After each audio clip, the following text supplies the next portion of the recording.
All right.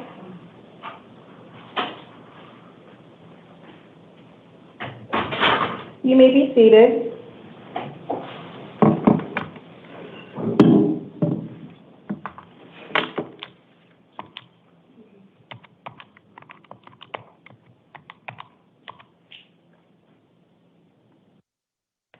Good afternoon. This is the time set for the 2 p.m. initial appearance calendar for October 20th, 2025. The court's orders for the taking of fingerprints and DNA samples made on the 1st of this month will apply to all matters on this calendar. Before we get started, there are a few things that I'd like to explain to you.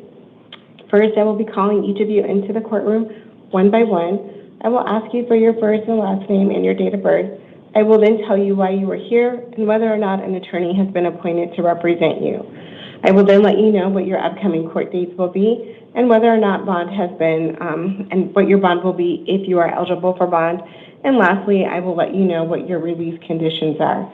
Some of you may have some questions while I'm providing this advisement.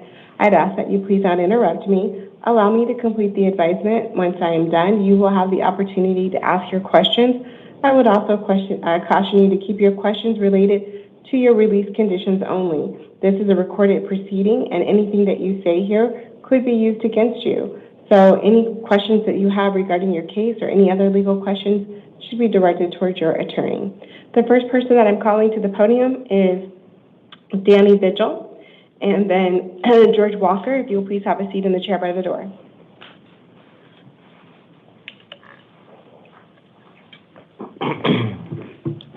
Hello, sir. Can you please state your first and last name and your date of birth?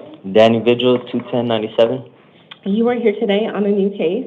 You were charged with 1 count of possession of a weapon by a prohibited person, a Class 4 felony, and 1 count of aggravated assault, a Class 5 felony. I did find probable cause as to both of the charges, and I did appoint an attorney to represent you in this matter. You have a status conference hearing on October 27th at 8:30 and a preliminary hearing on October 29th at 8:30. You do have a secured appearance bond in the amount of $75,000. If you are able to post bond, you cannot return to the scene of the alleged crime, you cannot initiate any contact with the alleged victims, and you cannot possess any weapons. Failure to comply with your release conditions or failing to appear for your court dates would result in the loss of any bond that you post. A warrant would issue for your arrest, and additional bond could be imposed. Is there, because right now I'm looking for a job and I don't have the funds to post bond, is there any way we could, because I don't have any failure to appears and... The question isn't really whether or not you have any failures to appear. I'm looking at what I will tell you for me. I'm looking at the information surrounding the alleged offenses for which I found probable cause, that they're fairly serious and pretty dangerous. And then I'm also looking at your criminal history too, and I see that you do have a history of victim offenses as well and prior felony convictions. So when I take into consideration your history and what we are here for now, and I'm weighing all of that as I'm required to do by statute, I do believe that a secured appearance bond is appropriate. I would also just let you know that with the secured appearance bond, it's 10% of $75,000, so it's $7,500 plus collateral. Back in holding, they will give you the information for different bonding companies, and you can contact them and they'll let you know if you have anything of value that they would accept as collateral. Okay. That's it for me. Thank you. Mr. Walker, will you please come to the podium?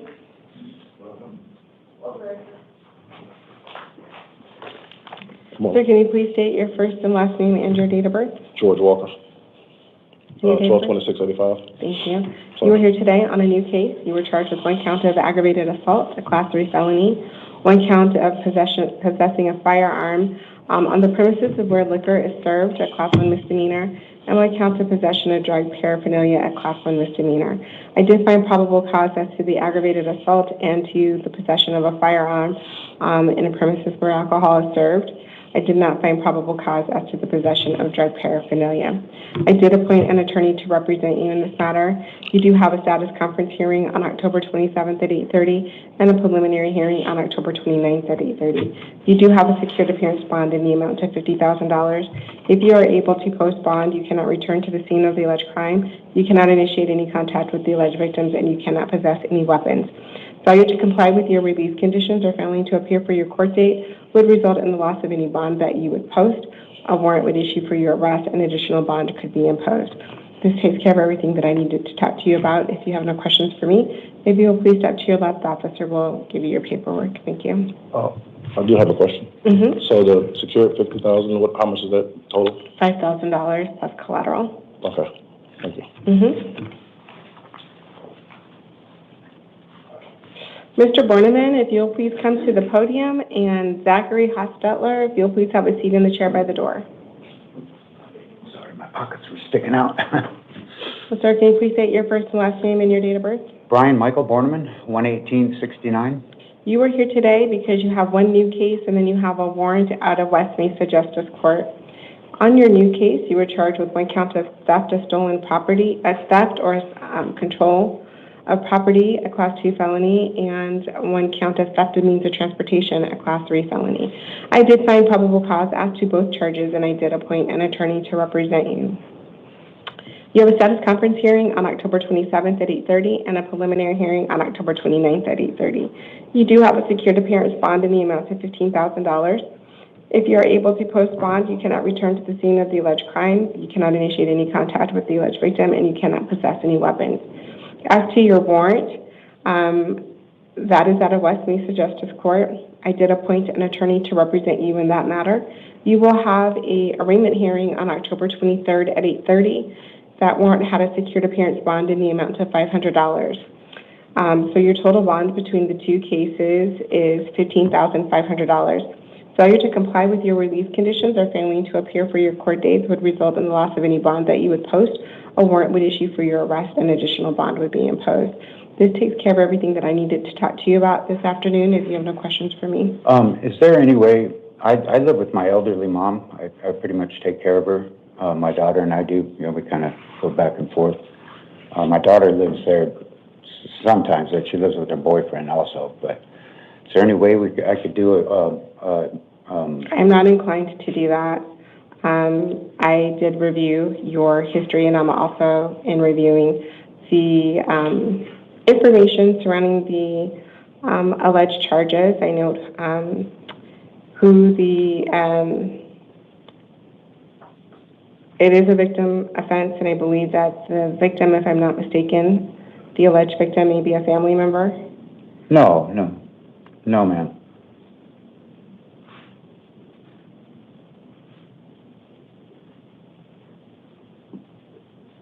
No, there's no victim that's a family member at all. It was a stolen vehicle that was Okay, parked don't talk at my about, house. don't talk, well, I'm just letting you know what the information was that I read that gave me that impression. Also, I'm looking at your history, sir. You have prior felony convictions here. And They're old, though. it does not matter in the state of Arizona. You have 3 felony offenses. Can we do like a pretrial services thing or something? So, it's more for my mom than it is okay. me. So You know? go ahead and we're going to conclude the conversation because you're not really allowing me to speak. Oh, so I'm if sorry. You go ahead, no, you go ahead. Just step to the left. Officer will give you your paperwork. Mr. Hotstetler, if you'll please come to the podium. And Daniel Valenzuela, if you'll please have a seat in the chair by the door. Yes, sir, can you please state your first and last name and your date of birth? Zachary Hostetler, Your Honor, 41089 Main. You are here today because it looks like it's additional charges were added for what you were here previously on. Yes, ma'am. You were charged with 2 counts of aggravated domestic violence, class 5 felonies alleged to have occurred on August 30th and August 31st of this year. Yes, I did find probable cause as to those charges, and I did appoint an attorney to represent you. Yes, sir. You will have a status conference hearing on October 27th at 8:30 and a preliminary hearing on October 29th at 8:30. Yes, ma'am. You have a secured appearance bond in the amount of $10,000. If you are able to post bond, you'll be released to pretrial services on electronic monitoring. You cannot return to the scene of the alleged crime. You cannot have any contact with the alleged victims, and you cannot possess any weapons. Julie, I do have to correct this order. You also cannot, you must comply with the order. I believe that there are orders of protection in place.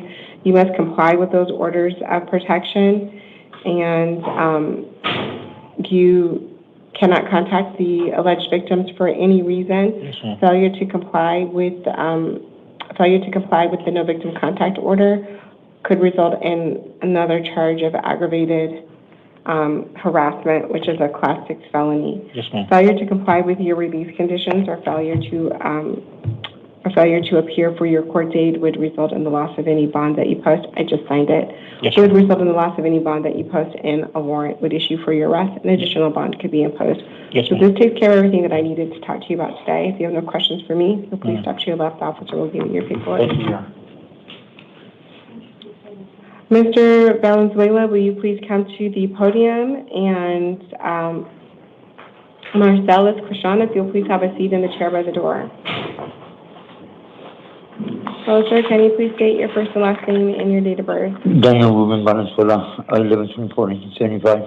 You were here today for 2 different matters. You have a warrant that was issued out of Maricopa County Superior Court for failing to appear for a court date. And then you have a warrant out of West Mesa Justice Court.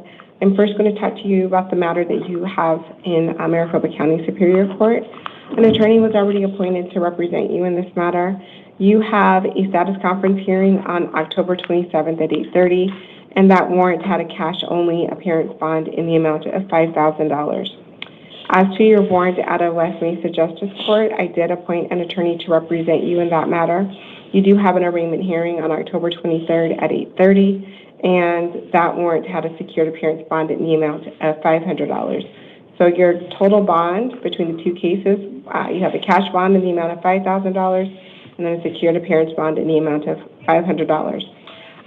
If you're able to post bond, you must appear for your court date. Failure to do so would result in the loss of any bond that you post. Warrants would again issue for your arrest, and additional bond could be imposed. This takes care of everything that I needed to talk to you about this afternoon. If you have no questions for me, if you'll please step to your left, officer will give you your paperwork. Thank you.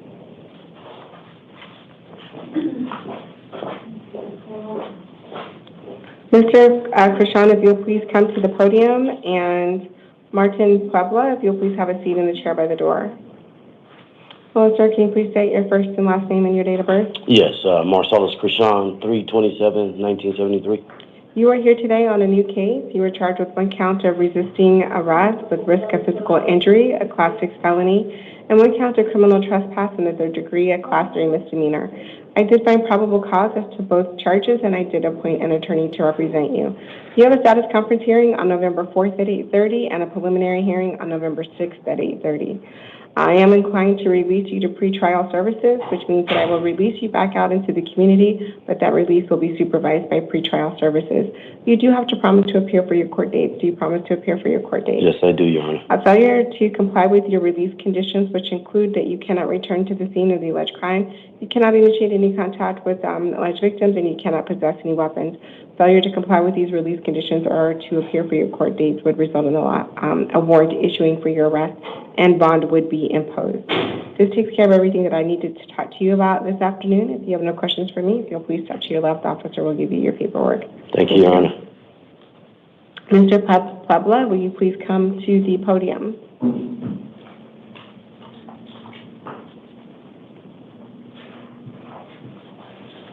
Hello, sir. Can you please state your first and last name and your date of birth? Martin Puebla, July 29th of 1997. You are here today on a new case. You were charged with 1 count of possession of a narcotic drug, a Class 4 felony, 1 count of disorderly conduct involving fighting, a Class 1 misdemeanor, and 2 counts of assault with intent to injure, a Class 3 misdemeanor. I did find probable cause as to all of the charges, and I did appoint an attorney to represent you. You have a status conference hearing on November 4th at 8:30 and a preliminary hearing on November 6th at 8:30. I am inclined to release you to pretrial services, which means that I will release you back into the community without bond, but your release will be supervised by pretrial services. You do have to promise to appear for your court dates. Do you promise to appear for your court dates? Yes, Your Honor. You have the following release conditions. You cannot return to the scene of the alleged crime.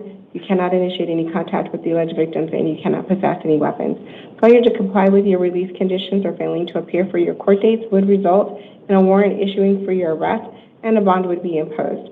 This takes care of everything that I needed to talk to you about this afternoon. If you have no questions for me, if you will please step to your left, officer will give you your paperwork. Thank you. Thank you.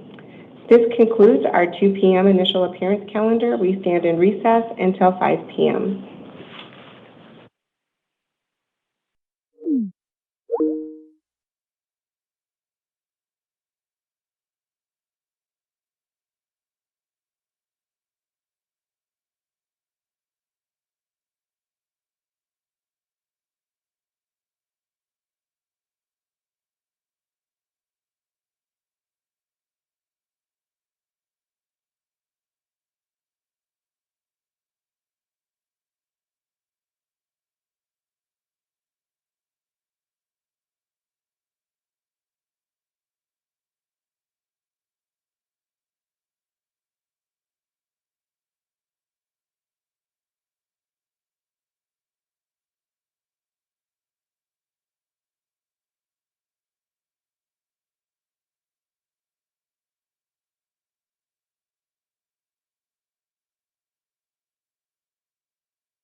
Okay.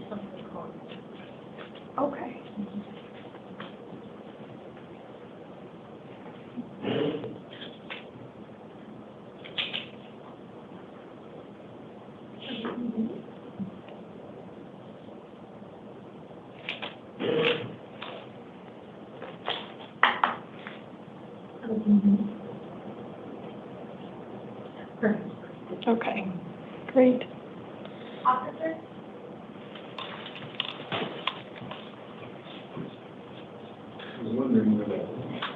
Okay. Good evening, this is the 5 p.m. initial appearance calendar for October 20th, 2025. Buenas tardes. Buenas tardes, este es el calendario de comparecencia inicial de las 5 de la tarde del día 20 de octubre del 2025. The court's orders for the taking of DNA and fingerprints that were given on the first calendar of October shall apply to all matters on this calendar. La orden que se expidió para la toma de huellas dactilares y de muestra de ADN en el primer calendario del mes para todas las causas del día de hoy. This is a very specific type of hearing. I will tell you why you are here and if an attorney has been appointed to assist you. Esta es una audiencia muy especial. Yo les explicaré por qué están aquí y si es que se nombró un abogado para que los represente. I will also tell you when and where your next hearing will be. También les informaré cuándo y en dónde será su próxima audiencia. If you are eligible for release today, I will explain your release conditions and any bonds that may be required. Si ustedes cumplen con los requisitos para que se les deje en libertad el día de hoy, les explicaré sus medidas cautelares y cualquier fianza que se fije. I will not read all the release conditions to you. That is your responsibility, but I may point out one or two that are specific to your matter. No leeré todas las medidas cautelares, esa es su responsabilidad. Nada más les señalaré una o dos en particular que son muy relevantes para su caso en particular.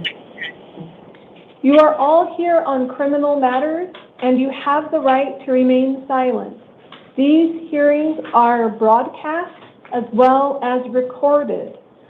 I will only ask you for your name and date of birth.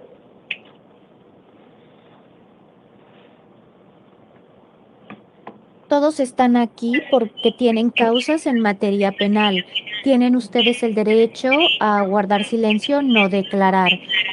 Estas audiencias se transmiten y también se graban. We will begin with the Spanish language speakers. I'll call you in to the podium, and there is a headset for you to put on. Empezaremos con las causas de personas que hablan español. Tendrán que pasar al podio. Ustedes se van a poner unos audífonos.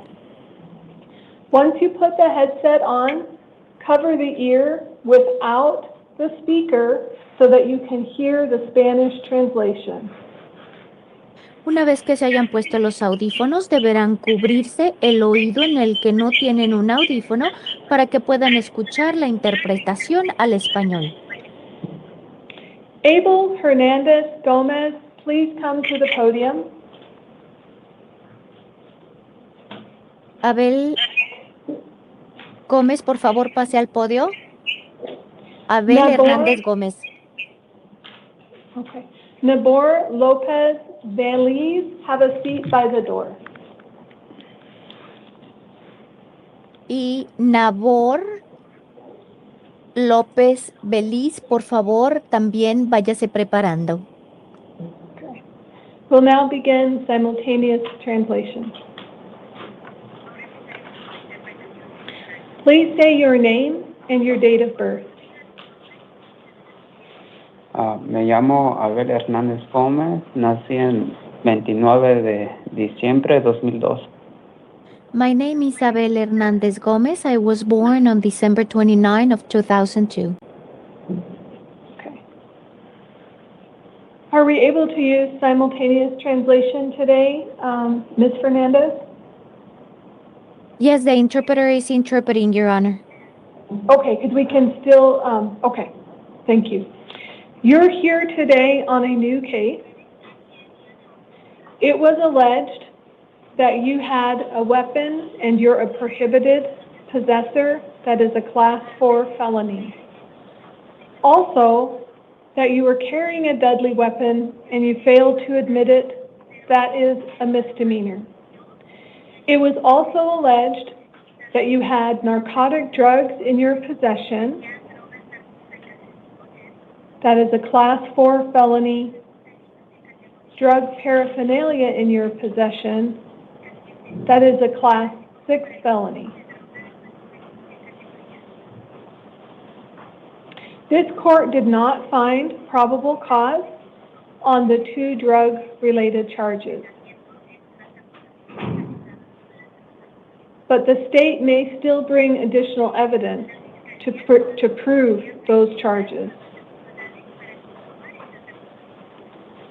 An attorney has been appointed to assist you, and your next hearing will be downtown Phoenix on October 27th at 8:30 in the morning. You are eligible for bond, and there is a secured appearance bond set for you at $5,000. Sí. Your release conditions are included on your paperwork, as well as your attorney's phone number. If you are not able to pay the bond, you will be held in custody, be transported to the hearing, and the next judge may change these orders. Okay. Okay. Please remove the headset Okay. and pick up your paperwork. Okay, gracias. Okay, thank you. Mr. Nabor Lopez Beliz, please come to the podium. Pase por favor al podio, Nabor López Beliz. Next will be Nicholas Jonas. Have a seat by the door.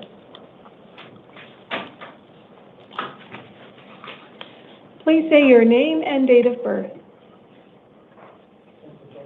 Nabor López Vélez, 12 de julio del 91. Nabor López Beliz, July 12, 1991. You're here today on a justice court new case. It was alleged that you committed criminal damage, which is a misdemeanor. An attorney has been appointed to assist you. Your next hearing is at the White Tank Justice Court.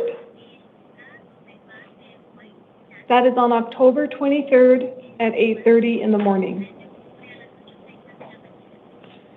You are eligible for bond. It is a $50 secured appearance bond. If you pay that bond, make sure you go to your hearing. You also have no contact orders in your release conditions. You may not have contact with the alleged victim in any way. Even if they contact you first, just ignore them until your next hearing.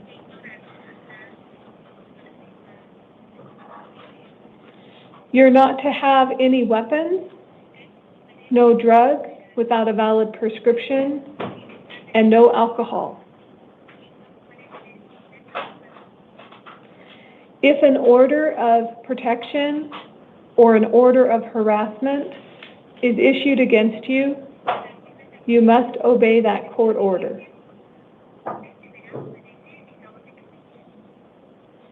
All of this information, including your attorney's phone number, is on your paperwork.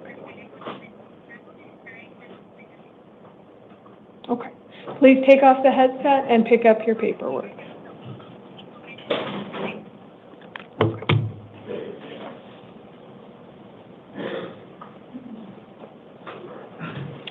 Mr. Nicholas Jonas, please come to the podium, and then Monique Rodriguez, have a seat in the chair right there by the door, please.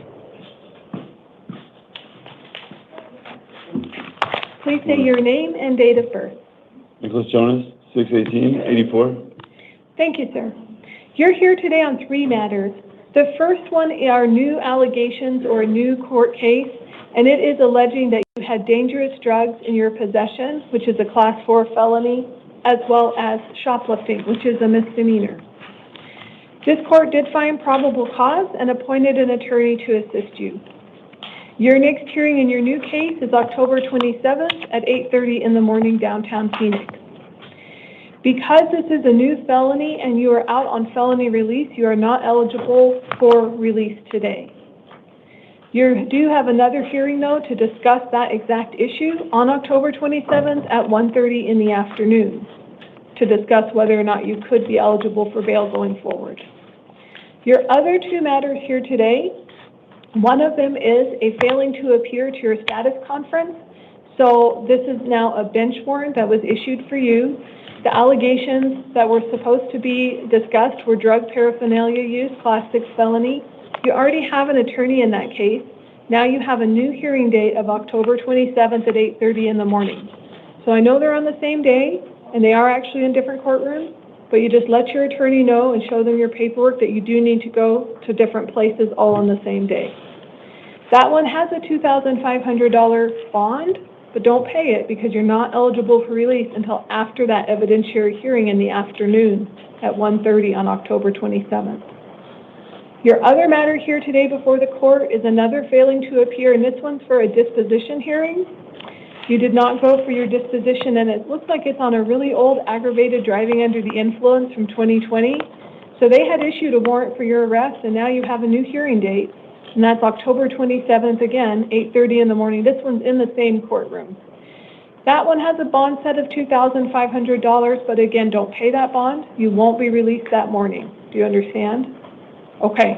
It is all set up so that if they decide at 1:30 in the afternoon you are eligible for release, your bonds are already all put in place, and it should be an easier transition for you. But for right now, please make sure you hold on to your paperwork. You have 3 sets from us today, and you will be transported to your hearings, and the next judges may change these orders. Please take your paperwork and have a seat. Monique Rodriguez, please come to the podium, and then Zatavon Hills, have a seat by the door.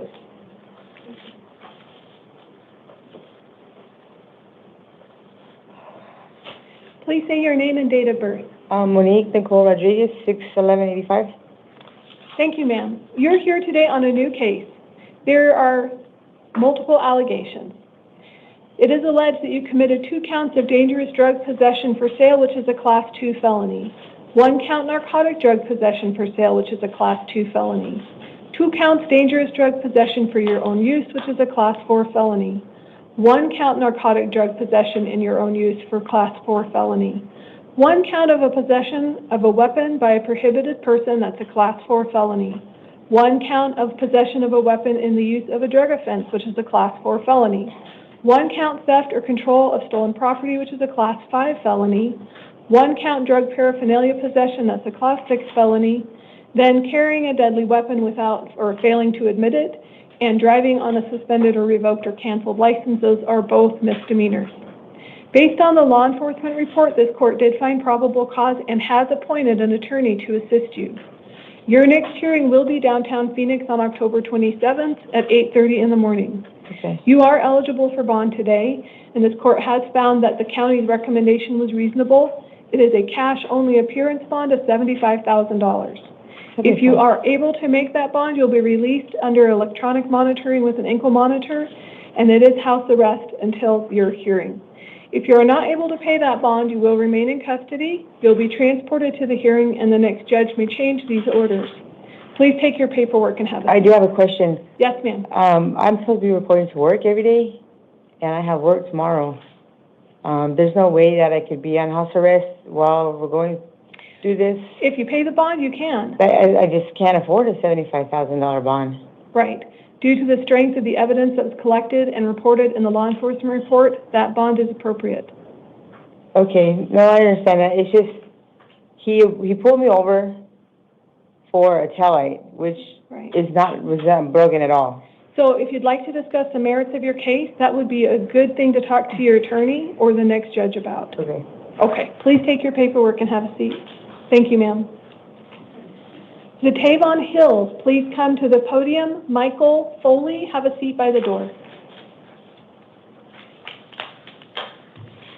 Please say your name and your date of birth. Zatavion Hills, May 12, 2001. Thank you, sir. You're here today on a new case. It's alleged that you committed 3 counts of aggravated assault with a deadly instrument or weapon, which is a Class 3 felony, 1 count disorderly conduct with a weapon or instrument, which is a Class 6 felony, 1 count criminal damage, and 1 count of disorderly conduct or fighting, that's a misdemeanor. Based on the law enforcement report, this court did find probable cause and has appointed an attorney to assist you. Your next hearing will be October 27th at 8:30 in the morning, and you are eligible for release today. Your bond is set at a secured appearance bond of $50,000. That means you can use a bail bondsman. If you are able to pay that bond, you will be released with electronic monitoring with a curfew, but it's not house arrest. If you are able to make the bond, do not return to the scene of the alleged crime or have any contact with the alleged victim, witnesses, or complainants. No weapons, no drugs without a valid prescription, and no alcohol between now and your next hearing date. If you are not able to pay the bond, you will remain in custody. You will be transported to your hearing, that's on October 27th, and the next judge may change these orders. Did you have a question, sir? Yeah, I got a question. What if I'm also the victim and protected the rape victims? So I did read the law enforcement report. I do understand why you arrived at the scene. However, I also read the subsequent actions that took place, and those do match up with these allegations.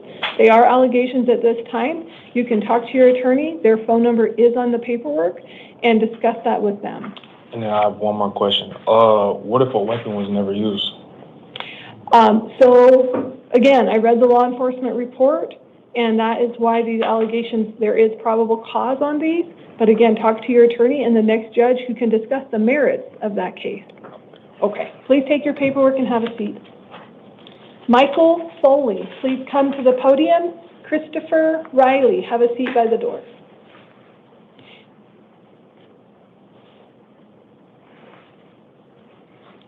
Please say your name and date of birth. Michael Foley, 6/14/1984. Thank you, sir.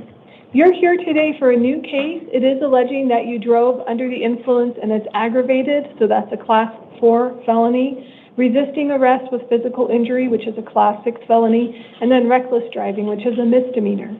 Based on the law enforcement's report, this court did find probable cause and has appointed an attorney to assist you. Oh, let me change that. It looks like, okay, yeah, we need to reprint this one. Okay. I am going to appoint an attorney to assist you because I did review what you told the financials, and I think that you do need an attorney. If you change your mind later and decide that you want to hire your own, you're always welcome to do that. You have a hearing coming up downtown Phoenix on October 27th, and that is at 8:30 in the morning. You are eligible for bond today. It is a secured appearance bond of $5,000. If you're able to pay that bond, you will be subject to random illegal drug and alcohol testing weekly between now and your next hearing, which is next week, so that will most likely only be once. If you are able to make the bond, make sure you go to your hearing. If you are not able to pay the bond, you will remain in custody and be transported to the hearing, and the next judge can change these orders, and this new paperwork will have your attorney's phone number on it as well. Okay, please have a seat, sir. Christopher Riley, please come to the podium. Fletcher Wilson, have a seat by the door. Please say your name and date of birth. Christopher Michael Riley, 6/17/76. Thank you, sir. You're here today because you failed to appear at a status conference on June 23rd. So you already have an attorney in your case. Now you have a new hearing date, and that will be October 27th at 8:30 in the morning. There is a bond issued for you today, so when the warrant went out, they did set a bond, and it is $2,500 secured. If you are able to pay that bond, you have the same release conditions, so do not return to the scene of the alleged crime, no contact with alleged victim witnesses or complainants, including do not be within 1 mile of the victim's residence or location of the offense, and no contact whatsoever, even if they call you, text you, social media you just ignore that until the next hearing when the next judge can change these orders. If you are not able to pay the bond, you will remain in custody. You will be transported to the hearing, and then the next judge may change the orders. Your Honor, is there any way, because I'm going through some serious physical problems like neurological problems and bone marrow problems, and when the government shutdown happened, I have to follow up as soon as possible. I had with Social Security, with my Medicare, Medicaid, and all this stuff in order to get my stuff started. Is there any way to lower the bond? Sir, this was the bond that was issued because you failed to go to your status conference. Well, I was probably in the hospital at the time, yeah. I'm sure I was. Did you contact your attorney? Because they did not put a motion to quash at all.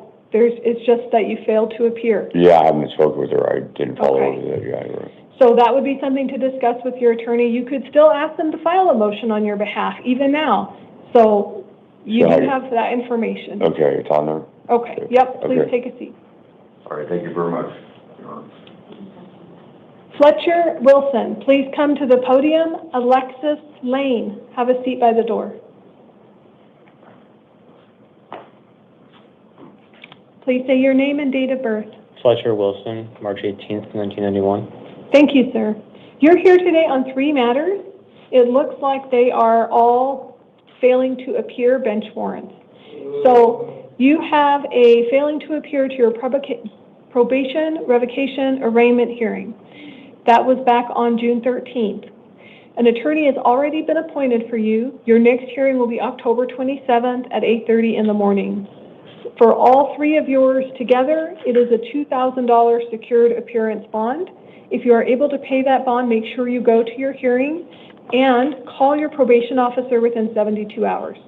If you are not able to pay the bond, you will remain in custody and be transported to the hearing, and the next judge may change these orders. Okay. Please take your paperwork and have a seat. Alexis Lane, please come to the podium. Mario Hernandez, have a seat by the door. Please say your name and date of birth. Alexis Lane, 8/17/93. Thank you, ma'am. You're here today on 2 matters. The first one is a new case. There's allegations of theft of means, which is stealing a car. It's a Class 3 felony. This court did find probable cause based on the law enforcement report and has appointed an attorney to assist you. Your next hearing is downtown Phoenix on October 27th at 8:30 in the morning. There is a secured appearance bond set for you in this matter at $1,500. Your other matter here before the court is a municipal court warrant, and that is about shoplifting or removal of goods, which is a misdemeanor. An attorney will be appointed for you because I have set bond in that matter. Your next hearing is going to be Peoria Municipal Court, October 23rd at 9 a.m., and that secured appearance bond is $500, and I have included their phone number for you as well. If you're able to make bond in both cases, make sure you go to both hearings. They're different places. Okay. If you are not able to make bond, you will remain in custody and be transported to the hearings, both of them, and then the next judges may change these orders. But if you do make bond in these cases, make sure you don't go back. Right. Okay, there's no contact orders. Please review those. They are orders of the court. Yes, ma'am. Is the bond put together, like? They're 2 separate bonds, so one is $500 and the other one is $1,500, so it's $2,000 total. Mm-hmm. Don't pay one and not the other, or you'll miss a hearing and they'll issue another warrant for you. Okay. Okay, please take your paperwork and have a seat. Yes, ma'am. Okay, any other ones? Okay. Please say your name and date of birth. Mario Hernandez, 5/31/2000. Thank you. You're here today on a new case. It was alleged that you committed shoplifting with an artifice, that's a Class 4 felony, as well as organized retail theft, which is a Class 4 felony. Based on the law enforcement report and the statutes, there is probable cause. So an attorney has been appointed to assist you, and your next hearing is downtown Phoenix on October 27th at 8:30 in the morning. You do have a secured appearance bond set in this new matter at $1,500. Your other matter here today is a probation violation warrant. So anytime there's new alleged criminal activity, that is a Term 1 violation of your probation. So an attorney has been appointed to assist you. Your probation revocation arraignment hearing will be downtown October 27th at 8:30 in the morning. And you are eligible for bond. It's a $50 secured appearance bond. If you're able to make that bond in either case, make sure you pay both. Call your probation officer within 72 hours and go to your 2 hearings. So you have 2 hearings now. If you are not able to pay the bond, you will remain in custody, you will be transported to the hearing, and the next judges may change these orders. Did you have a question, sir? Yeah, I was going to ask, how do I have 2, like at the same time, at the same place? Let's see, one's on October 27th, the other one's on October 27th. So you are in luck, sir. They're both on the same day, October 27th. They are in 2 different courtrooms. So it's important for you to have your paperwork and tell your attorney, I have another hearing. They don't all happen all at once at 8:30. There's a lot of people on that calendar. So as long as you make sure they know, I have this one and I have this one, you will get between the courtrooms to your 2 hearings. Okay, and my bond put together is $1,550? It is secured. So if you're able to make that, call your probation officer and go to both your hearings. And how do I pay that? Do I bring that here? That's in the detention center. They will help you get that facilitated. Okay. Okay. Please take your paperwork and have a seat, sir. Johnny Jimenez, please come to the podium. Jeremiah Rogers, have a seat by the door.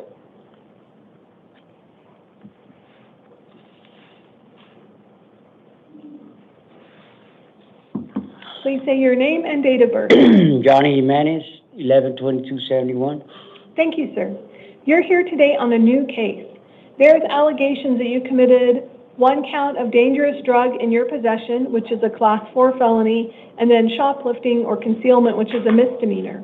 This court did find probable cause and has appointed an attorney to assist you.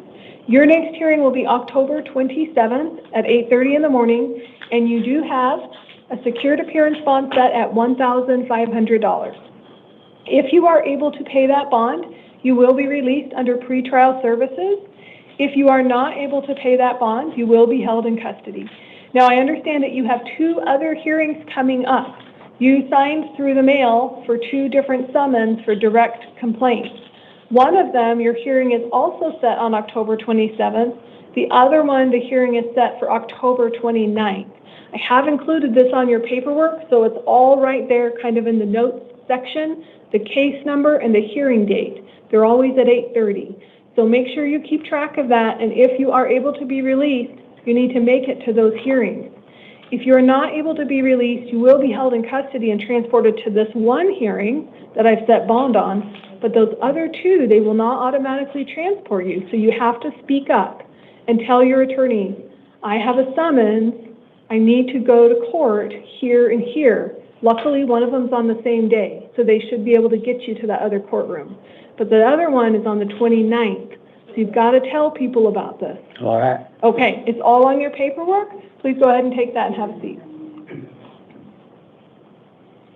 Jeremiah Rogers, please come to the podium. Antoinette Perez, have a seat by the door.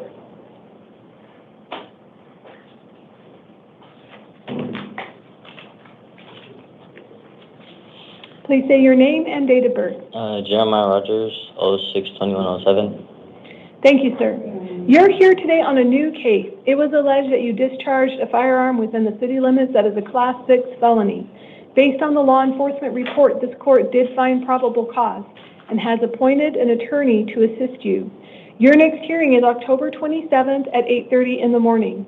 Because of your prior history, you do have a secured appearance bond of $500. If you are able to make that bond, you'll be released under pretrial supervision. So it's important that you do not have contact with your co-defendants. I understand there might be 3 co-defendants here. So once you leave this hearing room, this is now the court orders. You need to just talk to your attorney, talk to the judge, go to your hearing. If you're not able to pay that bond, you will be held in custody and transported to the hearing, and the next judge can change these orders. How would I pay the bond? So that's handled in the detention facility. It is a secured bond. You would be able to use a bail bondsman, or if you know somebody's phone number that can come and bail you out, that's another option too. They have a phone, you can call collect. I called, but I don't know my mom's new number or anyone's new number. And that is really hard. That's the issue that we're having in today's era where people don't remember the phone number. No, they're not picking up the collect call. call. They're not picking up. Yeah, no. Okay, yeah. So you can speak with the detention officers about what other resources are available to you, but they do have that information in the facility. Okay. Okay, please take your paperwork and have a seat. Antoinette Perez, please come to the podium, and then Adrian Luciano, have a seat by the door. Please say your name and date of birth. Antoinette Perez, 9583. Thank you, ma'am. You're here today on a probation violation. It was alleged that you violated terms 5 and 13 of your probation.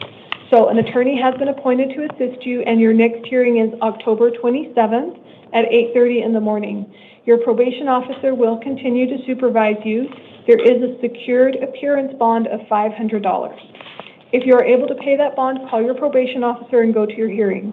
If you are not able to pay the bond, you'll remain in custody, be transported to the hearing, and the next judge may change these orders. Okay. Please take your paperwork and have a seat. Thank you. Thank you. Adrian Luciano, please come to the podium. Madison Llewellyn, have a seat by the door. Please say your name and date of birth. My name is Adrian Luciano. Date of birth is 03/07/2007. Thank you. You're here on a new case. It's alleged that you discharged a firearm within the city limits. That is a Class 6 felony. An attorney has been appointed to assist you, and your next hearing date will be November 4th, and that's at 8:30 in the morning. I understand you might not be local to Arizona. You need to stay here until your hearing date on November 4th. If that's going to be a problem for you, I can set bond at $50 to make it move sooner to October 27th. I think it'll be fine. Okay. So don't leave Arizona. All right. You're also not to have any weapons and don't consume any alcohol because you're not 21. Yeah. So, okay. All of this information is included in your paperwork, including your attorney's phone number. You are going to be released today under pretrial services supervision. Make sure you don't talk to your co-defendants until your next hearing either. Okay. All of that's on the paperwork. Please have a seat. Thank you. Madison Llewellyn, please come to the podium.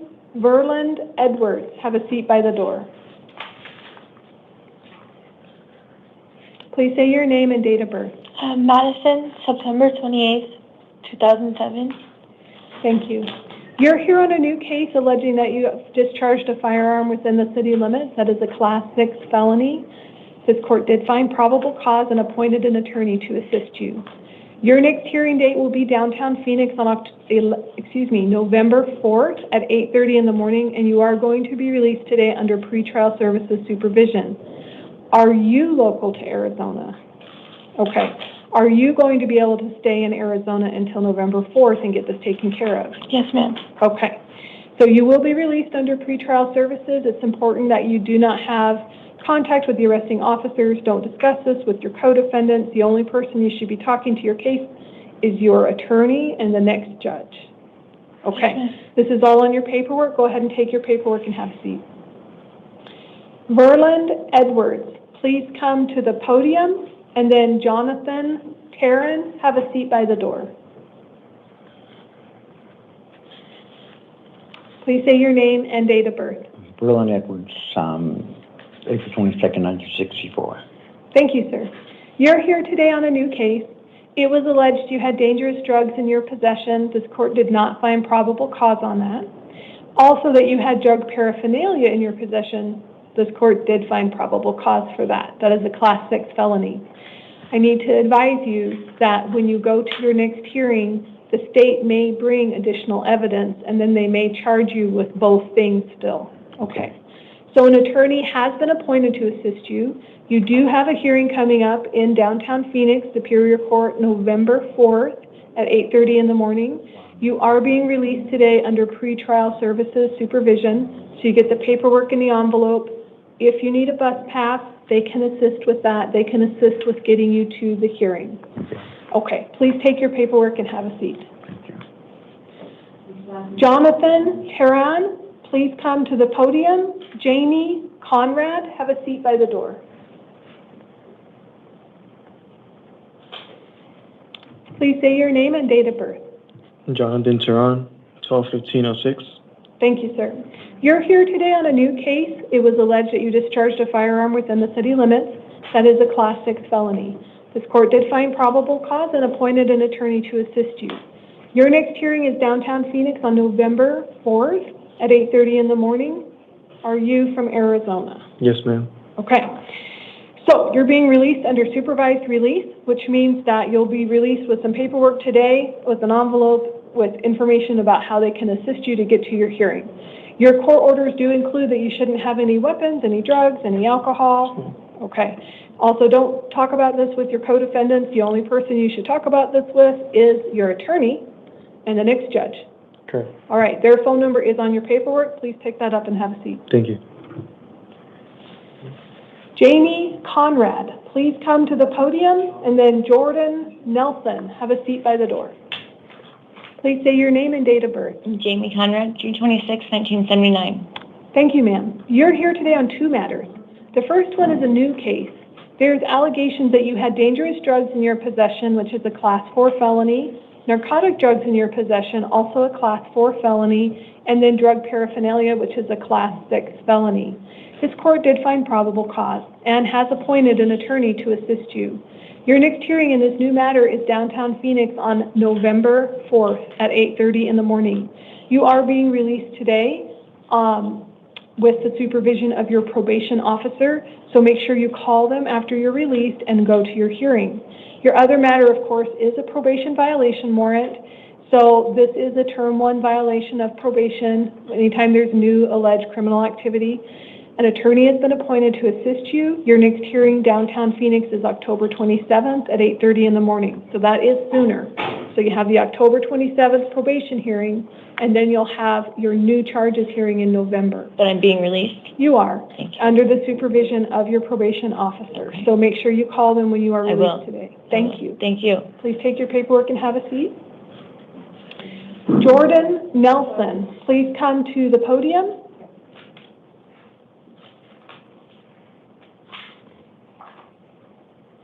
Please say your name and date of birth. Jordan Nelson, 10/17/2002. Thank you, sir. You're here today on a justice court warrant regarding driving on a license that was suspended, revoked, or canceled. I believe it's actually a failing to pay warrant. We do not enforce those.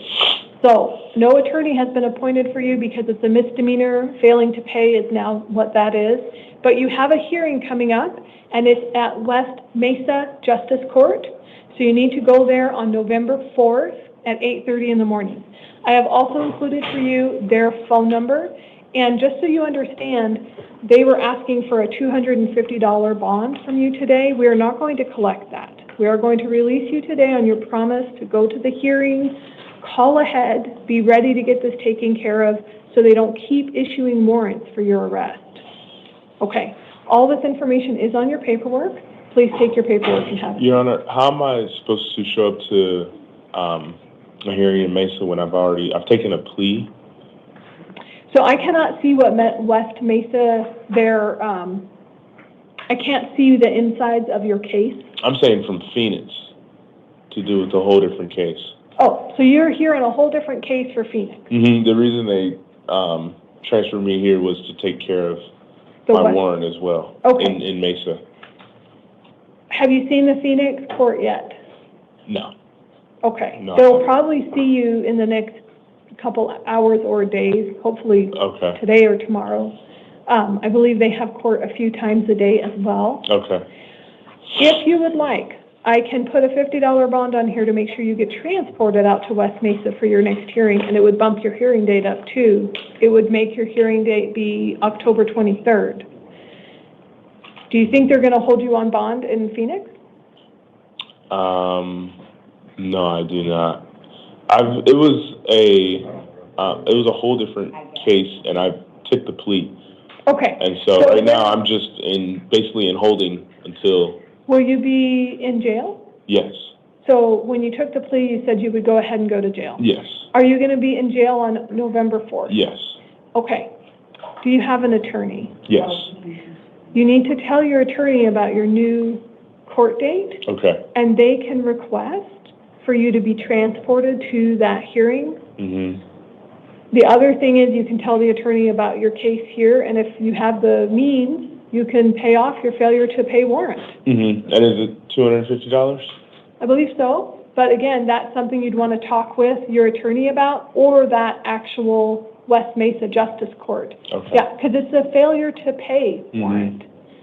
So if you can get that taken care of, you may not have to go to the hearing, but that's between you and that court. Oh, okay, I see.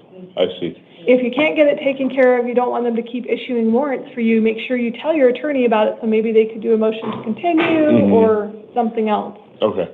Okay. I'll contact mine. Their phone number and their information is on your paperwork, so I hope you have your attorney's information already. Okay, great. Please take your paperwork and have a seat. Thank you. Yes. We do have one person that we are going to visit as a house call because she is being disruptive, and this is Riley Ann Dougal, date of birth 8/17/2001. She's here for a new case. There's allegations of dangerous drugs in her possession, which is a Class 4 felony, drug paraphernalia, Class 6 felony, and shoplifting, which is a misdemeanor. This court did find probable cause and appointed an attorney to assist her at her hearing on October 27th at 8:30 in the morning downtown Phoenix. She is eligible for bond. It's a secured appearance bond of $2,500, and if she pays that, she'd be released under pretrial supervision with alcohol and drug testing, no less than weekly until further order of the court. She is not to return to the scene of the alleged crime or have contact with the alleged victim, witnesses, or complainants, no weapons, no drugs, and she must obey any order of harassment that might be issued against her. It is not my intention to return to this recording. If there are any changes, they will be reflected in the written order, and so the 5 p.m. initial appearance calendar is in recess until 8 p.m.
All right.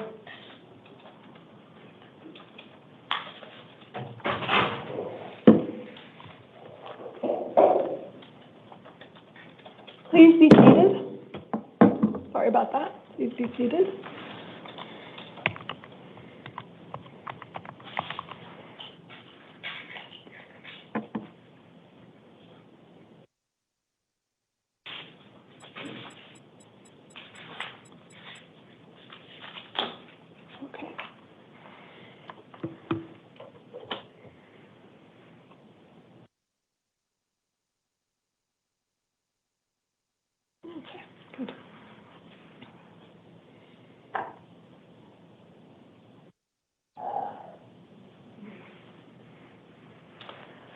Good evening. This is the 8 p.m. initial appearance calendar for October 20th, 2025.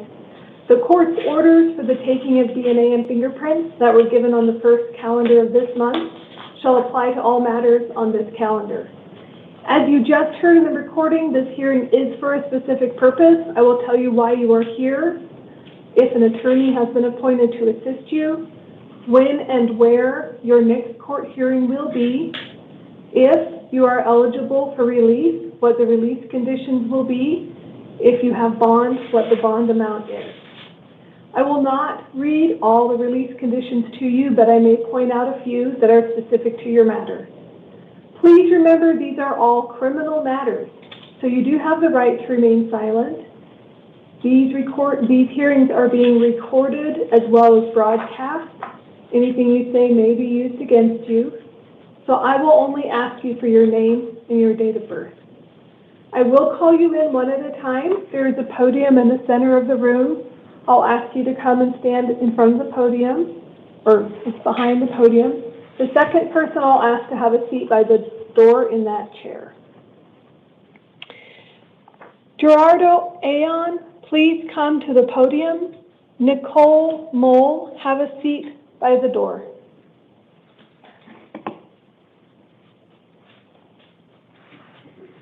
Hello. Please say your name and your date of birth. Gerardo Ayon, March 7th, 1983. Thank you, sir. Did you say March 7th? Yes. Thank you. You're here today on a new case that alleges criminal trespass in the first degree of a residential structure. That is a Class 6 felony. Based on the law enforcement's report, this court did find probable cause and has appointed an attorney to assist you at your next hearing. Your next hearing will be downtown Phoenix on October 27th at 8:30 in the morning. You are eligible for bond. It is a secured appearance bond of $5,000. If you are able to pay the bond, do not return to the scene of the alleged crime or have any contact with the alleged victim witnesses or complainants. Also, do not possess any weapons, drugs without a valid prescription. If you are able to make the bond, make sure you go to your hearing or they will issue a warrant for your arrest. If you are not able to pay the bond, you will remain in custody and be transported to the hearing. The next judge may change these orders at the next hearing. Your attorney's phone number and all of this information is on your paperwork. Please take your paperwork and have a seat. Okay, thank you. Thank you, sir. Nicole Moe, please come to the podium. Sterling Hoff, have a seat by the door.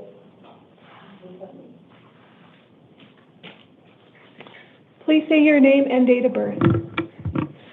Nicole Moten, 582. Thank you, ma'am. You're here today on two matters. They are probation violation warrants. The first one alleges that you have been an absconder since July 15th, 2021, and that you may have violated terms 6, 7, and 8 of your probation. All right. So an attorney has been appointed to assist you at your probation revocation arraignment hearing. That will be downtown Phoenix on October 27th at 8:30 in the morning. You are eligible for bond. So in the first case, it is a $2,000 bond. If you're able to pay that, call your probation officer and go to your hearing. Your second case, it is the same terms, 6, 7, and 8. It's the same date and time, and an attorney has been appointed to assist you, and the bond is also set at $2,000. So altogether, you have a secured appearance bond of $4,000. Again, if you're able to pay that bond, call your probation officer within 72 hours and go to your hearing. They're at the same time. If you are not able to pay the bond, you will remain in custody and be transported to the hearing. The next judge may change these orders. Please take your paperwork and have a seat. All right. Thank you, ma'am. Sterling Hoff, please come to the podium. Jason Cortade, have a seat by the door.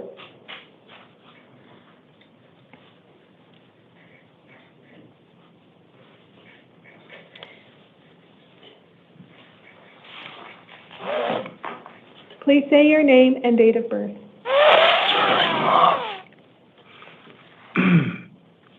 Sterling Hoff. And your date of birth, please. 8/16/85. Thank you, sir. You are here today on three matters. One is a new Superior Court case.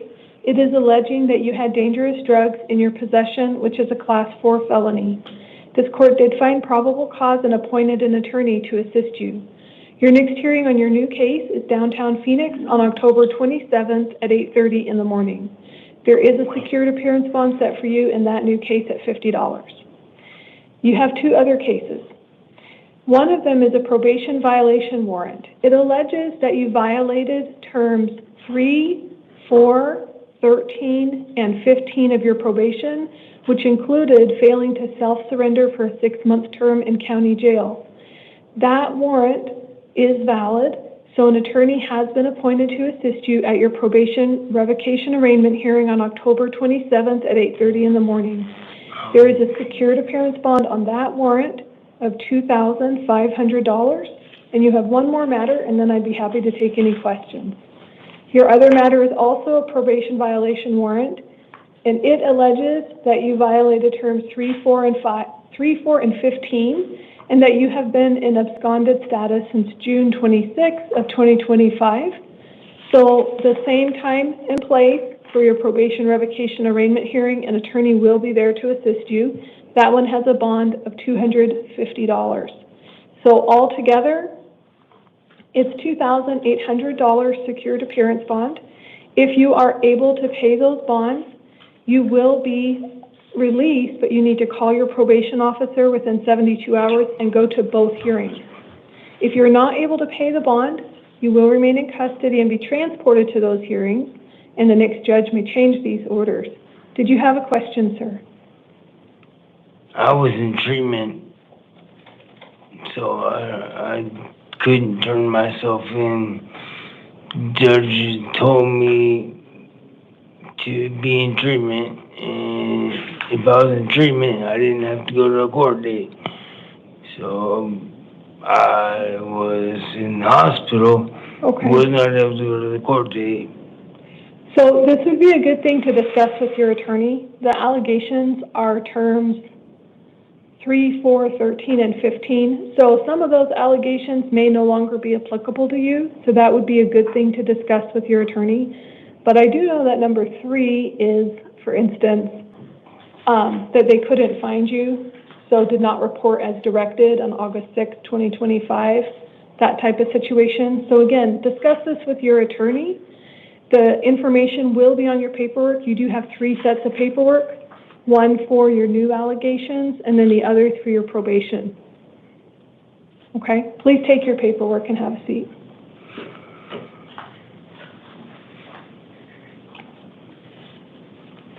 Jason Cortade, please come to the podium. Joshua Laborin, have a seat by the door.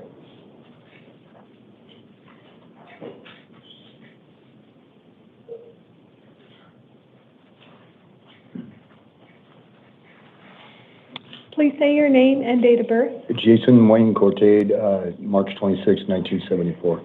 Thank you, sir. Yes. You're here today on two matters. The first one is a new case. There's allegations, one count of dangerous drugs in your possession. It's a Class 4 felony. Yeah, I know. And then one count of drug paraphernalia. That's a Class 6 felony. This court did find probable cause and has appointed an attorney to assist you. Thank you. Your next hearing will be October 27th at 8:30 in the morning. There is a $50 secured appearance bond. If you pay that, you would be supervised by your assigned probation officer on release. Your other matter here today is a probation violation warrant. It alleges that you violated terms 3 and 5 of your probation. So an attorney has been appointed to assist you at your probation revocation arraignment hearing downtown Phoenix, October 27th, 8:30 in the morning. On your second matter, your bond is set at $250. So that's $300 secured appearance bond total. If you are able to pay that bond, make sure you call your probation officer within 72 hours. Your hearings are actually both on October 27th. So when you go to the courthouse, make sure you have both your papers and let them know you have 2 hearings there in different rooms. One's for probation, one's for your new charges. Okay. You do need to go to both. Yes, I know. Okay. Please take your paperwork and have a seat. Okay. Thank you, sir. Thank you. Joshua Laborin, please come to the podium. Deanna Smith, have a seat by the door. Please say your name and date of birth. Joshua Labourne, May 25th, 1978. Thank you, sir. You're here today on a probation violation warrant. It's alleged that you violated terms 3, 4, and 7 of your probation. So an attorney has been appointed to assist you at your probation revocation arraignment hearing. That will be downtown Phoenix on October 27th at 8:30 in the morning. You are eligible for bond today. It's a secured appearance bond of $250. If you're able to pay that bond, make sure you call your probation officer within 72 hours and go to your hearing. If you are not able to pay the bond, you will remain in custody. You'll be transported to the hearing. The next judge may change these orders. Thank you. Please take your paperwork and have a seat. Thank you, sir. Deanna Smith, please come to the podium. And then David Diaz, have a seat by the door.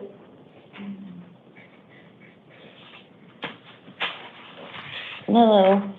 Please say your name and date of birth. Deanna Smith, 10/15/1995. Thank you, ma'am. You're here today on a probation violation warrant. It was alleged that you violated terms 3 and 5 of your probation. So an attorney has been appointed to assist you at your probation revocation arraignment hearing. That will be downtown Phoenix on October 27th at 8:30 in the morning. You are eligible for bond today. It is a secured appearance bond of $100. If you are able to pay that bond, you'll be supervised by your probation officer. So make sure to call them within 72 hours and go to your hearing. Okay. If you can't pay the bond, you'll stay in custody and be transported there. Okay. Please take your paperwork and have a seat. David Diaz, please come to the podium. Jose Cruz, have a seat by the door. Please say your name and date of birth. David Diaz Jr., 9/26/70. Thank you, sir. You're here today for a new case alleging dangerous drugs in your possession, which is a Class 4 felony, and drug paraphernalia, which is a Class 6 felony. This court did find probable cause and has appointed an attorney to assist you. Your next hearing will be downtown Phoenix on November 4th at 8:30 in the morning. You are going to be released today under supervised release. You'll get your paperwork. You'll also get an envelope with information that will assist you in getting to your hearing. Make sure you take advantage of that. All right. Please be patient as they take the measures they need to do to out-process you here today, sir. No bond is required. Please take your paperwork and have a seat. Thank you, Your Honor. Jose Cruz, please come to the podium. Ethan Billmeyer, have a seat by the door.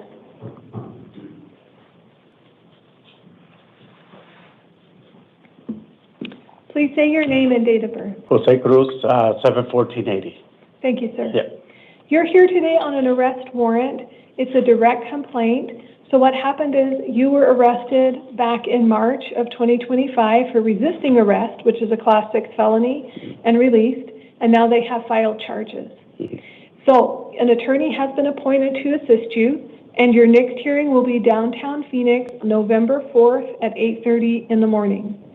I am going to release you today on your promise to go to that hearing. I did look through your criminal history, and I saw that you had no failure to appears. You always take care of things. And so I trust that you'll continue to do that. Okay, so please be patient as I release you today. Your case number, the allegation, your attorney's phone number, all of that information will be on your paperwork. Quick question. So I have a court date this Thursday at 8:30. And I already have representation with counsel. So I'm still attending that, correct? I hope so, yes. Well, yeah, on my behalf, yes. Yeah. So if you have any other legal issues going on, make sure you continue to follow up on those. Yep. This is a direct complaint. It is new. Oh. This is new. Even though it's from allegations from back then, this is a new pending charge. So take this paperwork with you and show your attorney. Thank you. Ethan Billmeyer, excuse me, please come to the podium. I do not see him. He was in transit, right? Yes, ma'am. Okay, we can wait for him until we do the last one. Okay. But we do need the gallery clear. I will read in our house call while we wait. So, Miss Andrea Kruger is NASWA, so I will be going back to see her in person. Let's see, date of birth is 8/7/1985. She's here on a new case. The allegations on her new case are dangerous drug possession, Class 4 felony, drug paraphernalia, Class 6 felony, obstruction or refusing to give her true name, which is a misdemeanor, and criminal trespass in the 3rd degree, also a misdemeanor. An attorney has been appointed to assist her in her new case. Her hearing will be October 27th at 8:30 in the morning, and a secured appearance bond is set at $2,500 for her new case. If she is released, it will be under the supervision of her probation officer. She needs to call them within 72 hours and follow the other release conditions. Her second matter before the court today is a probation violation warrant. It is alleged that she violated terms 3 and 5 of her probation, so an attorney has been appointed to assist her at a revocation arraignment hearing on October 27th at 8:30 in the morning. Again, there is secured appearance bond set for her. It's at $50. If she is able to pay that bond, she needs to call her probation officer within 72 hours and go to her hearing. It is not my intention to make any changes to Ms. Kruger's orders, but if I do, they would be reflected in the written document, and I would not return to this recording. Okay, once we have the gallery clear, we can call Mr. Casablanca, but we don't have the gallery clear. The court escort will be back in just a second. Oh, okay, all right.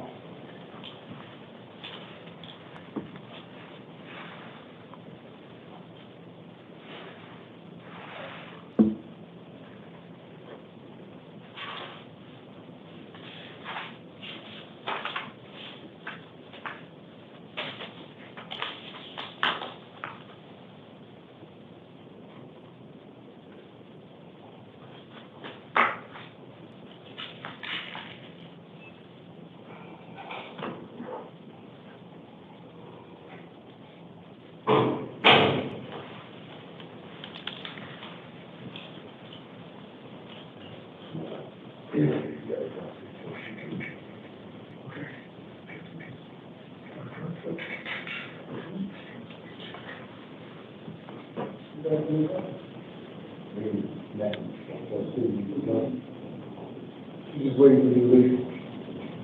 She's just waiting for you.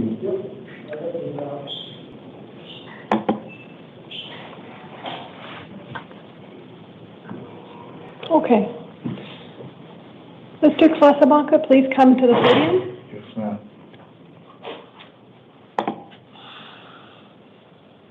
Okay. Please say your name and your date of birth. Ricky Casablanca, 9/22/80. Thank you, sir. You're here today on a new case. It was alleged that you committed one count of sexual assault, which is a Class 2 felony, and one count of incest, which is a Class 4 felony. This court did find probable cause and has appointed an attorney to assist you. There is the state going to appear on this as well. For the state, would you like to announce? Yes, Your Honor. Ashley Stetson on behalf of the state. Your Honor, I apologize. My camera is not connecting for some reason. That's fine.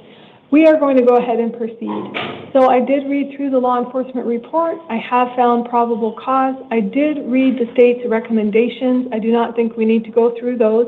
Are you here to make the motion about sealing? Yes, Your Honor. The state is requesting that the form, actually it's not the Form 4, it's the Form 4 supplement, the addendum attached to the Form 4 be sealed, Your Honor. They say the sex crime, and due to that, the state is asking that it be sealed due to the fact that the victim's name is used in the supplement. Thank you. I appreciate that, counsel. So I have pushed the button that says sealed Form 4. That motion is granted. I am not sure if that will apply to the supplement or addendum. The supplement, we just submitted them. Okay, so they're just going to go ahead and take care of that administratively. What does that mean, Your Honor? There is a set of law enforcement documents that will not be available to the general public. Oh, okay. You and your lawyer will be able to see everything, Okay. but if someone just Googles this case or looks it up, they won't be able to read the name of the minor. Thank you. Okay. All right. So I have read the state's recommendations, and I have made a decision on this. So you have an attorney appointed to assist you, and you can discuss everything with them. Your next hearing will be October 27th at 8:30 in the morning. Due to the nature of the allegations, and because this court did find probable cause, you are going to have bail. It's a secured appearance bond of $500,000. 500? Yes, sir. If you are able to make that bond, you would be released with electronic monitoring, and that would be with a curfew set by pretrial services. Then that would tell you where and when you can go places, but you would have an electronic monitoring curfew. You are not to go back, you are not to have any contact with the alleged victim, witness, or complainant. You're not to have any weapons, drugs, or consume any alcohol between now and your next hearing date. And if an order of protection or order of harassment is issued against you, you must follow those court orders. Does the counsel for state have anything they would like to add based on my court order? No, Your Honor, the state was just appearing, obviously, for the motion to have the Form 4 sealed, but, Your Honor, the state is also licensed in Washington State. The state did notice that he has quite an extensive Washington State history, so the state was appearing if Your Honor had any questions about that. No, but I do appreciate your input. Thank you for appearing. If you have further questions, most of them may be best directed to your attorney. The only things I can answer are about release conditions. Do you have a question about release conditions? Yeah, I was just wondering, I do have a business in the community. I'm not a danger to the community. This is something that I'm going to be fighting against. I just would ask if I can have a lower bail or something so I can continue working in the community to pay my bills and take care of other kids that I have to take care of. Okay. I hear what you're saying, and I do understand that this is a burden. Just so you know, state's recommendation, I didn't have her go through all of it, but she was asking for $100,000 cash only. By doing the $500,000 secured appearance bond, you would be able to use a bail bondsman. How does that work? So you would contact them and you would make a deal with a bail bondsman for that instead. So the state's recommendation was $100,000 cash. I put it at $500,000 with a bail bondsman. Usually they ask for 10%, but it depends on your situation. 10% is what, 5,000? 50. Oh. So it depends on what your situation is. I do believe from law enforcement report, I understand you're saying that you're not a danger to the community. if Ms. Stetson had been allowed to argue, which I did not let her today, she would have argued strongly that you are a danger to the community, so I had to weigh those things, Yeah. and that is where this came out. So that is something, though, you can discuss with your attorney. You do have a hearing coming up October 27th, and the next judge may change all these orders. They will do a whole evaluation of the case and more of the information that's presented then. Okay. Okay, please take your paperwork and have a seat. Were we able to obtain Mr. Ethan Billmeyer? He is not. Your Honor, can the state be excused? Oh, yes, I apologize, Ms. Stetson. I thought I had already done that. Thank you for your that's attendance. fine. Thank you, Your Honor.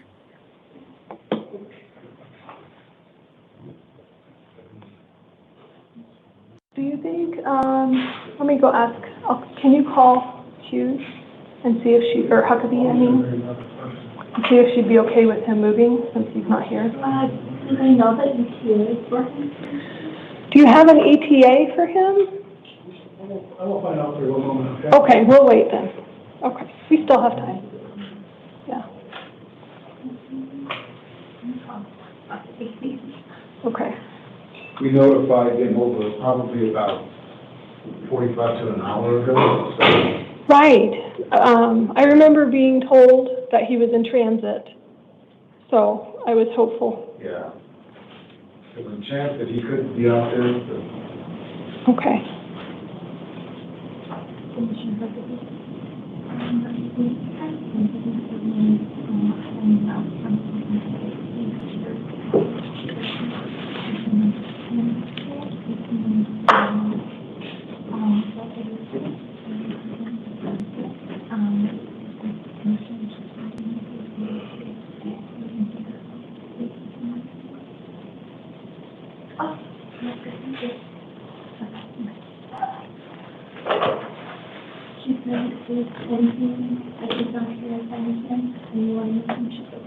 Okay, let's hear what they say, and then we'll make a decision. Thank you. No problem.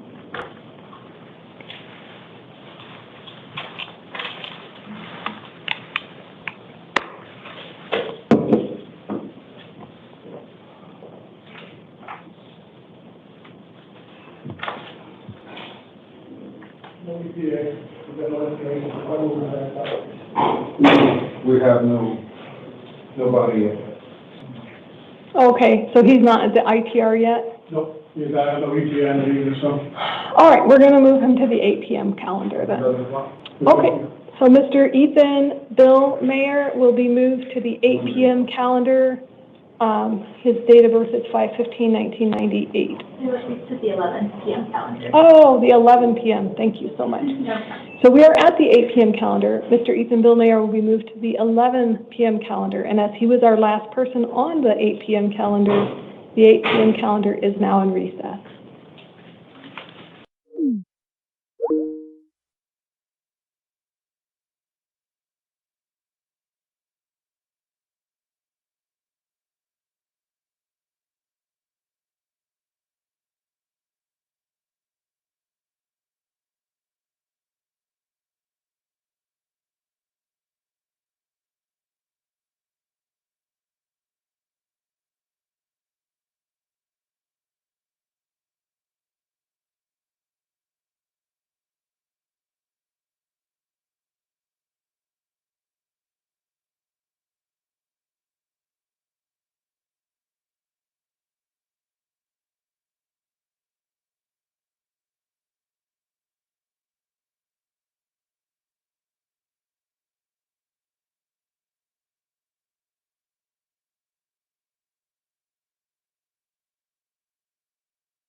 All right.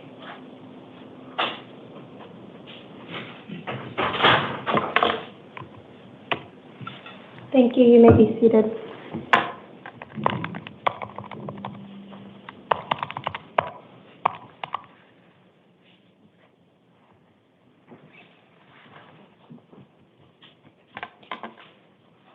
Officer, can you bring in Miss McCray in here?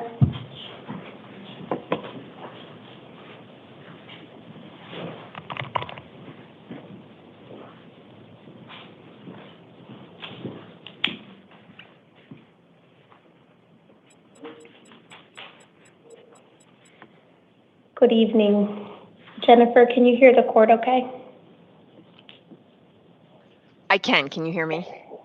Yes, thank you so much. We'll go ahead and get started. Good evening. This is the time set for the 11 p.m.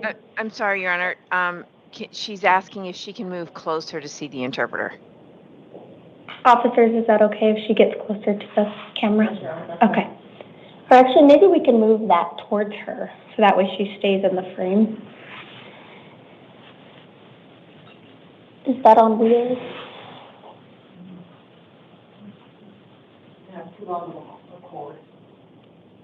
Does that help at all? Yeah, that's better. That's good. Okay.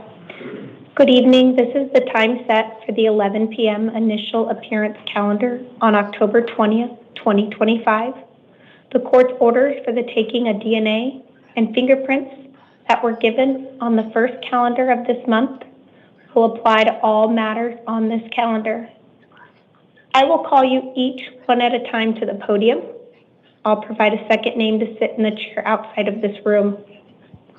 I will let you know what you are here for, if I have appointed an attorney, if you have a bond, and what your release conditions are. Ms. McCray, we will start with you. May I please get your name and date of birth? Yes, my name is Alexandria McCrary. And my birthday is March 28th, 2002. Thank you, ma'am. It does look like we are here today on a new case. It is for 2 counts of disorderly conduct, a Class 1 misdemeanor. Probable cause has been found, and I am appointing an attorney to represent you. You will have a hearing on October 23rd at 9 a.m. in the Peoria Municipal Court.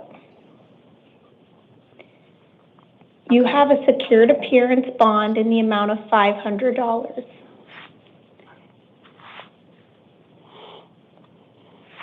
Okay.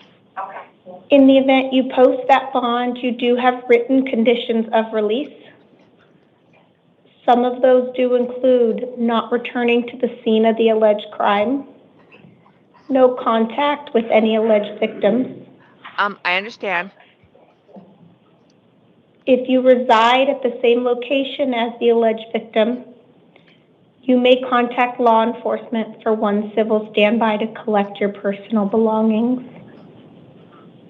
Did you have any questions, ma'am?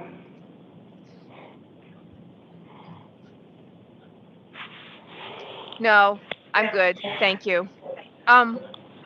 So it would be $500 bond, and how would I be able to get that money to pay the bond? The officers are going to take you to the next step and give you the instructions on how to do that.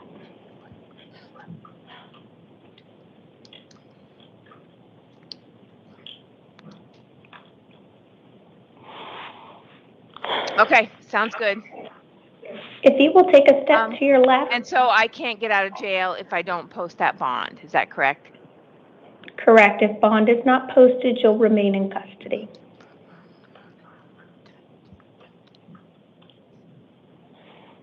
Okay.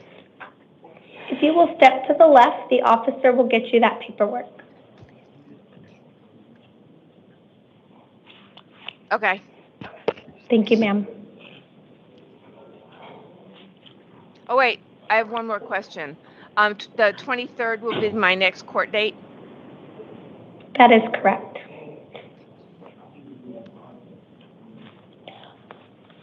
And so if I don't have the bond, I won't get out until at least the 23rd, correct? That is also correct.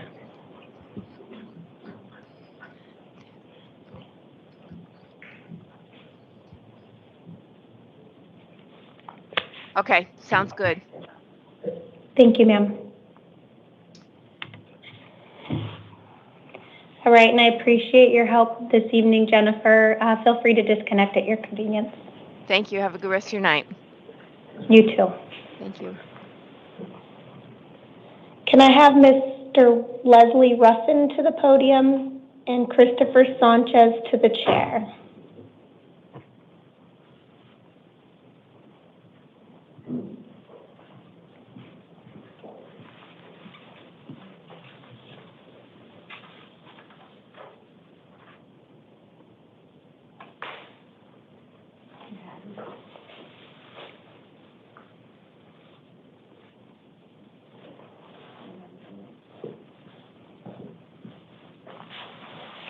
May I get your name and date of birth? Leslie Glenn Ruffin, January 4th, 1992. Thank you, sir. It does look like you are here on 4 cases. They are 4 probation violation warrants that were issued with allegations that you violated terms 3, 4, 5, and 15 of your probation. I'm appointing an attorney and setting a probation revocation hearing October 27th at 8:30 in the morning. You have 4 different bond amounts. It totals out to $2,500. You have a bond of $1,000 in one case, $750 in another, $500 in your third, and $250 in your fourth. In the event you do post that bond and are released from the jail, you do have written conditions of release. You may not possess weapons or alcohol, and you must contact your probation officer within 24 hours. All of that will be in your paperwork, sir. Did you have any questions? Yeah, like you said it was under violations, and then you said like certain numbers. Can you Yeah, so when you're put on probation, there's certain terms you have to comply with. They've alleged you violated 4 of those. It does include term 3, which indicates that you did not report as directed on September 23rd and September 25th of 2025. Term 4, they've indicated that you refuse to actively participate and cooperate in intensive outpatient substance abuse treatment, counseling, or assistance at Crossroads. Number 5 is the allegation that you did not reside at a residence approved by the probation department. And the number 15 is you did not follow your written intensive probation schedule on 9/19 and 9/23 of 2025. So those are the allegations they're alleging at this time. And then you will meet with your attorney at that hearing on October 27th and discuss those and how you want to move forward with the court at your probation revocation hearing. Those are the allegations they're alleging at this time. If you post the bond, you'll be released from custody. You just need to ensure you get yourself to that hearing. Otherwise, a warrant will issue and you'd forfeit the bond you posted, okay? Mm-hmm. All right, if you'll step to your left, the officer will get you that paperwork. Christopher Sanchez to the podium and Joshua Williams to the chair. Make it your name and date of birth. Christopher Sanchez, 10/17/89. Thank you, sir. It does look like you are here on a probation violation warrant with allegations that you violated terms 3 and 5 of your probation. I'm going to appoint an attorney and set a probation revocation hearing October 27th at 8:30. You have a secured appearance bond of $500. In the event you post that bond and are released from custody, you have written conditions of release. You may not possess weapons or alcohol, and you must contact your probation officer within 72 hours of release. All of that will be in your paperwork. Did you have any questions? No, ma'am. Okay, if you'll step to your left, the officer will get you that paperwork. Thank you, sir. Yes, ma'am, thank you. Joshua Williams to the podium and Verland Edwards to the chair.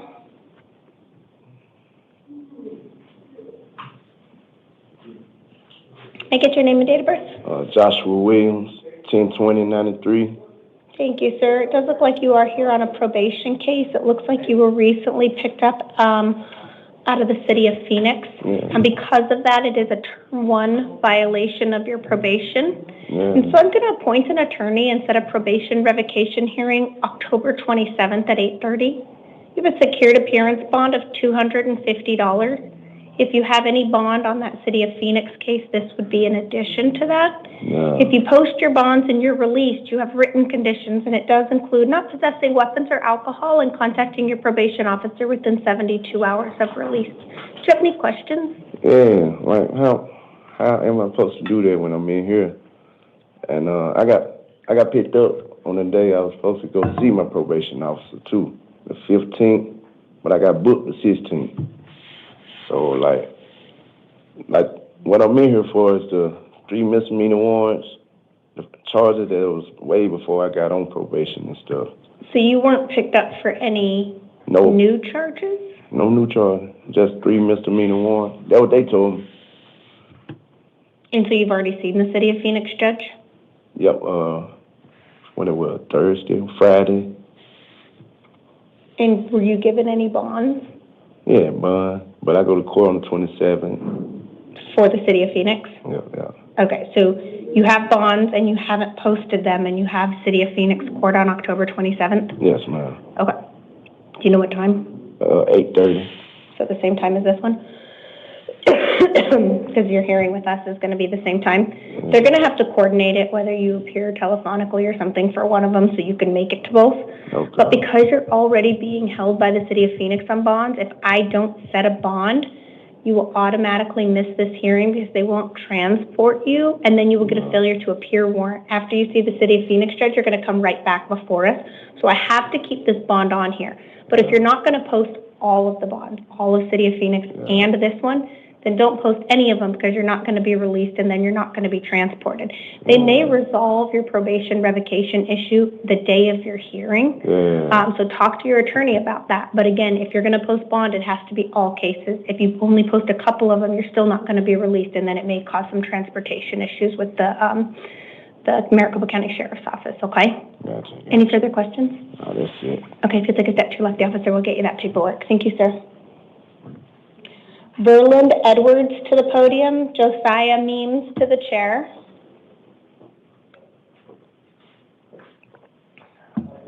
May I get your name and date of birth? Verland Edwards, April 22nd, 1964. And could you repeat your name? Verland Edwards. Thank you, sir. It does look like you were here previously, earlier today, and it looks like they ran your name for warrants and a direct complaint had been filed on March 4th, 2024. It's for an offense date of August 22nd, 2023 for 1 count of possession or use of narcotic drugs, class 4 felony, and 1 count of possession or use of drug paraphernalia. It looks like in this case, I am going to appoint an attorney to represent you, and I'm going to give you some hearing dates. I'm going to double check. It may be the same dates that were given to you earlier today.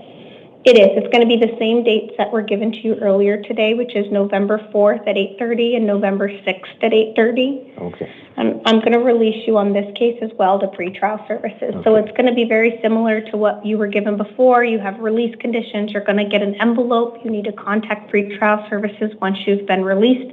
And then you need to make sure you attend these hearings. If you fail to appear, a warrant will issue for you. Yes. Did you have any questions? No, Your Honor. Okay. We're going to need to reprint this paperwork, so if you could take a seat in the gallery, we'll bring that out to you, okay? Okay, thank you. All right. I haven't. The charge should actually be 13-3408A1, and it's A2, so it's actually the wrong charge listed in here. So you said the A1? It should be A1 for use instead of for sale. Okay, Thank you. Josiah Mims to the podium, and Ethan Billmeyer to the chair. Can I get your name and date of birth? Josiah Mims, 07/2005. Thank you, sir. It does look like you are here on a new case. It is for 1 count of assault, a Class 1 misdemeanor, and 1 count of assault touched to injure, a Class 3 misdemeanor. Probable cause has been found, and I'm appointing an attorney to represent you. You're going to have an arraignment hearing November 4th at 1:30 p.m. in the West McDowell Justice Court. I'm going to release you today on your own recognizance. That is your promise to appear. You do have written conditions of release. You may not return to the scene of the alleged crime, no contact with any alleged victim, complainant, or witness.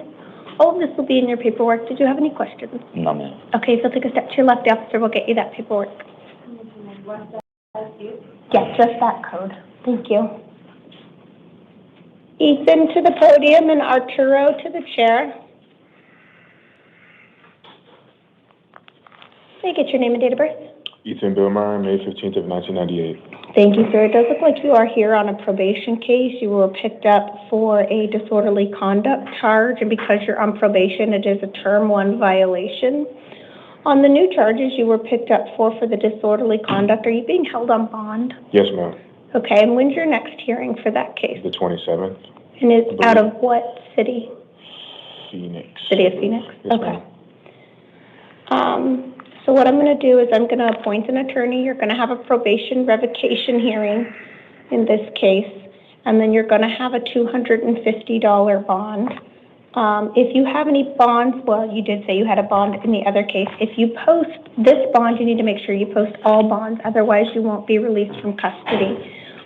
You're going to have the hearing. It's the same date and time, so they'll have to get that worked out so you can attend all of the hearings. They may be able to resolve this case on the hearing on October 27th, the probation issue. Did you have any questions? Since these two cases are put together, and this case that I'm here for right now is going to be dismissed according to my lawyer, is it 100% required that I have the bond amount for that? Or is there any way that I can have like a bond adjustment hearing for my other case so that I can have the ability to bond out so I can continue to support my family and make sure that my apartment and everything, because I just got into a new spot, I don't want to lose it. I just put some stuff in the storage, and I'm just getting back on my feet. I had a halfway house I was in that got closed down, and so I've just been struggling really badly financially. And since this case, according to my lawyer, is set to be dismissed, I was wondering if there's anything I could do in terms of the bond amounts to see if I can find something that's more manageable for me to get back into society and contribute the way that I feel like is necessary and that's going to keep me above water and help me be a beneficial and productive member of society. I want to continue to go to work and pay my rent. I don't want to lose my apartment again. I just got it. It's been really hard. I lost my car, and I was in a halfway house that got shut down. I was put in the homelessness. So just getting a little bit of ground now has been very substantial for me. And so that's why I asked that question. So I don't have control over your City of Phoenix case. And if you already saw that judge and they gave you a bond and your next hearing date's October 27th, I don't anticipate you having any hearing between now and then unless somehow your attorney was able to file something and get that to take place. But I don't have any authority over that court. It's a completely separate court.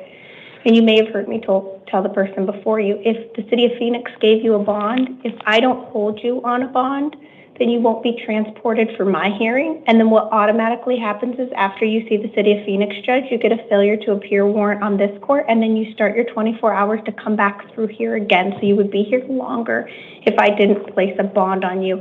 This at least gives you the opportunity to have both hearings on October 27th and hopefully resolve them. But if City of Phoenix already gave you a bond, I can't undo that for you today. Yes, ma'am. Okay? If you'll take a seat in the gallery, they'll bring you your paperwork. Arturo to the podium.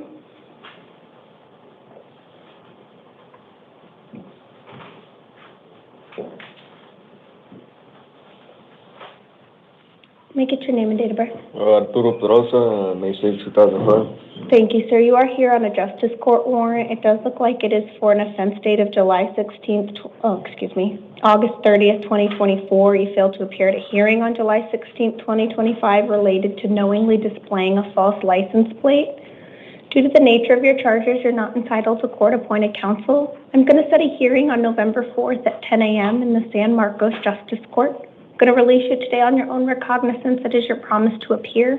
You do have written conditions of release. You may not possess drugs without a valid prescription, and you may not drive a motor vehicle without a valid driver's license. All of that will be in your paperwork. Did you have any questions? No. Okay, if you'll take a step to your left, the officer will get you that paperwork. All right. There you go.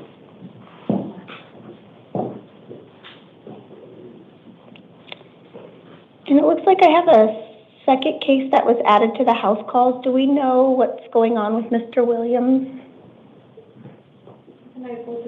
Unable to function. Okay. All right. So we have two cases. Is that correct then, Ms. Tucker and Mr. Williams? Yes. Okay.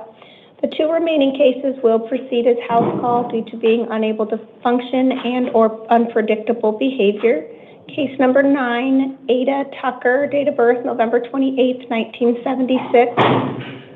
She is here on a new case for one count of aggravated assault involving a dangerous weapon or a deadly weapon, a Class 3 felony. Probable cause has been found, and I am appointing an attorney to represent her. She's going to have a status conference October 27th at 8:30 and a preliminary hearing October 29th at 8:30. She has a secured appearance bond in the amount of $50,000. In the event bond is posted, she has written conditions of release. She may not return to the scene of the alleged crime. No contact with the alleged victim, complainant, or witness. Case number 10, Winston Williams, date of birth September 25th, 1972, is here on a probation violation warrant with allegations he violated terms 3 and 5. I'm appointing an attorney and setting a probation revocation hearing October 27th at 8:30. I'm affirming the secured appearance bond of $250. In the event bond is posted, he has written conditions of release. It does include not possessing weapons or alcohol and contacting his probation officer within 72 hours of release. If anything changes after I meet with these parties, I will update the written record. This does conclude our 11 p.m. calendar, and we will stand in recess until 2 a.m.